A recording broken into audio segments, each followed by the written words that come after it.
Turn my attention to a great guest I have in the studio here. Criminal defense attorney and former prosecutor Holly Waltman is here. Holly, I want to bring you in for a couple of minutes and get your take on this Ivan Keener, this wild card star witness for the state who's going to be coming in perhaps to testify as early as tomorrow. We're going to have to wait and see, but he is expected to be called, seeing as how they've gone through all these other witnesses. And as Chanley mentioned, you heard her say nobody has identified Stephen Washington as the shooter. The closest they came was Jessica Kelly putting him there at the scene. So as a former prosecutor, current criminal defense attorney, what do both sides need to do ideally with Ivan Keener when he's up there?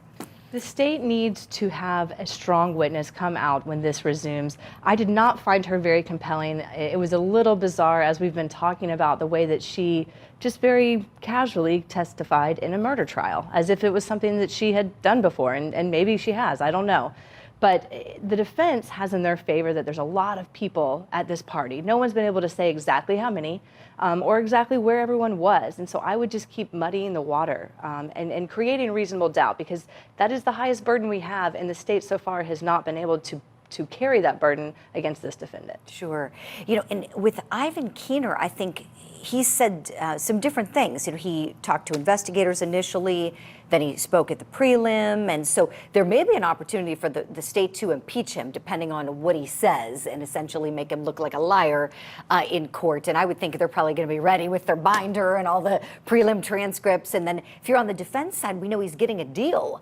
So what might you do if you're crossing him on the defense side in terms of letting the jury know about that immunity deal and the fact that he's got a horse in the race?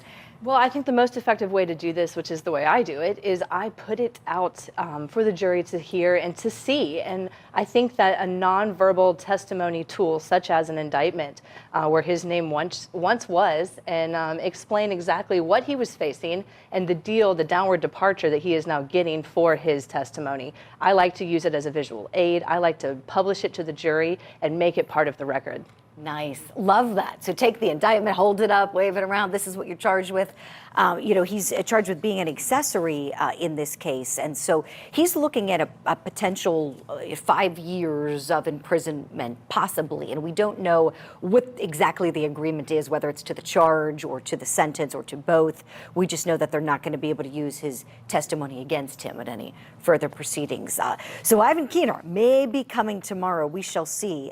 But what happens? So let's just say he doesn't. Let's say he goes totally south. And I know, you know, Holly, we've both been prosecutors. You know, I mean, that happens. You get really good at dealing with witnesses who go south when you're a prosecutor, because it just happens. And I think they have to totally expect that to happen in this case and not bank on him testifying exactly the way they hope he will.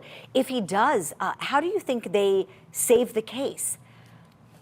How would they save the case? Well, they're going to have to hopefully bring more people in to back up what he's saying, because what he's going to testify to alone, even if it's logical, even if it's believable, it still is covered with some shade, if you will. And so I hope that behind him on their witness list is going to be someone else who can back up and really give some confidence to what he's testifying to. Yes, they need that corroboration. Holly Waltman, great to have your thoughts. You're going to stay here. I want you to stay here with us at home. When we come back, it is time for your daily sidebar. We have a brand new development involving disgraced movie mogul Harvey Weinstein. We're going to bring you that as soon as Court TV Live continues.